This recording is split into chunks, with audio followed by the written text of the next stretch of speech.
Hello family, welcome and welcome back to Beenamee's life. എന്തൊക്കെയുണ്ട് വിശേഷങ്ങൾ? എല്ലാവർക്കും സുഖം തന്നെയല്ലേ? ഇന്ന് നമ്മൾ കുറച്ച് മീനച്ചാറാണ് ഉണ്ടാക്കാൻ പോകുന്നത്. കുറച്ച് കഷ്ണം മീൻ ഉണ്ടാക്കുന്നുണ്ട്, കുറച്ച് മത്തി ഉണ്ടാക്കുന്നുണ്ട്. അപ്പൊ നമുക്ക് വീഡിയോയിലേക്ക് പോവാം. ഞാനിവിടെ 5 കിലോ ഓലത്തള എന്ന പേരുള്ള ഒരു കഷ്ണം മീനാണ് എടുത്തിരിക്കുന്നത്. ആദ്യം നമുക്കത് കുറച്ച് മുളക് പൊടി, മഞ്ഞൾപ്പൊടി, ഉപ്പും കൂടെ ചേർത്തിട്ടൊന്ന് മാരിനേറ്റ് ചെയ്ത് വെക്കാം. കഷണങ്ങളിലെല്ലാം അരപ്പ് പിടിക്കുന്നത് പോലെ നന്നായിട്ടൊന്ന് മാരിനേറ്റ് ചെയ്തെടുക്കണം. അതിനുശേഷം നമുക്കത് 1 മണിക്കൂർ നേരത്തേക്ക് അടച്ച് മാറ്റി വെക്കാം. മത്തിയും അതുപോലെ തന്നെ നന്നായിട്ട് മാരിനേറ്റ് ചെയ്ത് വെച്ചിട്ടുണ്ട്. ഇത് രണ്ടും 1 മണിക്കൂർ കഴിയുമ്പോഴേക്കും നമുക്ക് വറുത്തെടുക്കണം. നന്നായി തിളച്ച എണ്ണയിലേക്ക് മീൻ കഷ്ണങ്ങൾ ഇട്ട് നല്ലതുപോലെ വറുത്ത് കോരിയെടുക്കാം. കുറച്ച് ക്രിസ്പി ആയിട്ട് വറുത്ത് കോരുന്നതാണ് നല്ലത്. കാരണം അച്ചാറൊക്കെ ഉണ്ടാക്കി കഴിഞ്ഞാൽ ഏകദേശം ഒരു 2 ആഴ്ചയൊക്കെ അടച്ചു വെച്ച് കഴിഞ്ഞാൽ ഒരു വിനാഗിരിയും മുളകും എണ്ണയൊക്കെ അതൊന്ന് വലിച്ചെടുത്തൊന്ന് സോഫ്റ്റ് ആയി കഴിയുമ്പോൾ നല്ല ടേസ്റ്റ് ആയിരിക്കും അച്ചാറിന്. നമ്മൾ അച്ചാർ ഉണ്ടാക്കാനുള്ള പാത്രത്തിലേക്ക് ആ മീൻ വറുത്ത എണ്ണ തന്നെയാണ് ഒഴിച്ചു കൊടുക്കുന്നത്. പിന്നെ അതിലേക്ക് ഉലുവയും കടുകും കൂടി ഇട്ടിട്ട് പൊട്ടിച്ചെടുക്കുന്നുണ്ട്. ഉലുവയും കടുകും പൊട്ടിക്കഴിയുമ്പോൾ നമ്മൾ അതിലേക്ക് അരിഞ്ഞു വെച്ചിരിക്കുന്ന വെളുത്തുള്ളിയും ഇഞ്ചിയും പിന്നെ കുറച്ച് പച്ചമുളകും കൂടി ചേർത്ത് കൊടുക്കുന്നുണ്ട്. അച്ചാറിനൊക്കെ വെളുത്തുള്ളി ഇഞ്ചിക്കൊന്നും പ്രത്യേകിച്ചൊന്നും അളവൊന്നുമില്ല. എത്ര കൂടിയാലും നല്ല ടേസ്റ്റ് ആയിരിക്കും. അതുകൊണ്ട് നമ്മൾ പ്രത്യേകിച്ച് അളവൊന്നും നോക്കിയിട്ടല്ല ഇടുന്നത്. കുറേ അരിഞ്ഞു വെച്ചിട്ടുണ്ടായിരുന്നു, അതിനകത്തുനിന്ന് കുറേ വാരി ഇട്ടിട്ടുണ്ട്.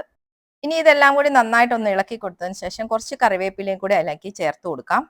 ഇനി ഇതെല്ലാം കൂടി നന്നായിട്ടൊന്ന് വഴറ്റിയെടുത്തതിന് ശേഷം നമുക്ക് പൊടികൾ ചേർത്ത് കൊടുക്കാം. ഞാനിവിടെ കാശ്മീരി ചില്ലി പൗഡറും സാധാരണ എരിവുള്ള ചില്ലി പൗഡറും ചേർത്ത് കൊടുത്തിട്ടുണ്ട്. 250 ഗ്രാം വീതമാണ് ചേർത്ത് കൊടുത്തിരിക്കുന്നത്. പിന്നെ മഞ്ഞൾപ്പൊടി, കുറച്ച് കായപ്പൊടിയും കൂടെ ചേർത്ത് കൊടുക്കുന്നുണ്ട്. 1 ടീസ്പൂണോളം കായപ്പൊടിയും കൂടെ ചേർത്ത് കൊടുത്തിട്ട് ഇതെല്ലാം കൂടി നന്നായിട്ടൊന്ന് പച്ചമണമൊക്കെ മാറുന്നത് വരെ ഒന്ന് വഴറ്റിയെടുക്കാം.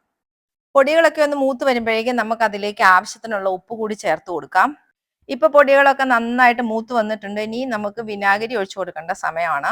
ശരിക്കും ഇപ്പോൾ ഞാൻ ഒരു 5 കിലോ മീനിന് ആവശ്യത്തിനുള്ള വിനാഗിരി ചേർത്ത് കൊടുക്കുന്നില്ല. കാരണം ഇത് സൗദിയിലേക്ക് കൊണ്ടുപോകാൻ വേണ്ടിയിട്ടുള്ളതാണ്. അപ്പൊ ഒത്തിരി വിനാഗിരിയിൽ കിടന്നിട്ടുണ്ടെങ്കിൽ അത് ലീക്ക് ആയി പോകാൻ ചാൻസ് ഉണ്ട്. അപ്പൊ അവിടെ ചെന്നതിന് ശേഷം നമ്മൾ വിനാഗിരി ചൂടാക്കി ഒഴിച്ചു കൊടുത്താൽ മതി. അതുകൊണ്ട് ഞാൻ കുറച്ച് വിനാഗിരിയെ ഒഴിച്ചിട്ടുള്ളൂ. ഇനി വിനാഗിരി ഒന്ന് തിളച്ച് വരുമ്പോഴേക്കും നമുക്ക് അതിലേക്ക് വറുത്ത് വെച്ചിരിക്കുന്ന മീനും കൂടി ഇട്ടിട്ട് നന്നായിട്ടൊന്ന് മിക്സ് ചെയ്തെടുക്കാം. മിക്സ് ചെയ്തതിന് ശേഷം ഒരു 3 to 5 മിനിറ്റ്സ് ലോ ഫ്ലെയിമിൽ അടച്ചു വെച്ചേക്കാം. അപ്പോഴേക്കും നമ്മുടെ പിക്കിള് റെഡി ആവും. ഇന്ന് ഈ പിക്കിൾ ഉണ്ടാക്കിയതിന്റെ കൂടെ തന്നെ നമ്മൾ ബീഫും മത്തിയും പിന്നെ ഓലോലിക്കയും എല്ലാം പിക്കിൾ ചെയ്തിട്ടുണ്ടായിരുന്നു.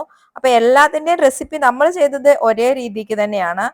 ബീഫ് മാരിനേറ്റ് ചെയ്ത് കുക്കറിൽ ഒന്ന് വേവിച്ചതിന് ശേഷമാണ് വറുത്തെടുത്തത്. അത്ര മാത്രമേ ഡിഫറൻസ് ഉണ്ടായിരുന്നുള്ളൂ. പിന്നെ ഓലോലിക്കയ്ക്ക് നമ്മൾ ധാരാളമായിട്ട് വിനാഗിരി ചേർത്തിട്ടുണ്ടായിരുന്നില്ല. കാരണം ഓലോലിക്കയ്ക്ക് ബേസിക്കലി ഒരു പുളിരസം ഉള്ളത് കൊണ്ട് തന്നെ നമ്മൾ ഒരുപാട് വിനാഗിരി ചേർത്തിട്ടുണ്ടെങ്കിൽ അത് ഒരു ടേസ്റ്റ് ശരിയാവത്തില്ല.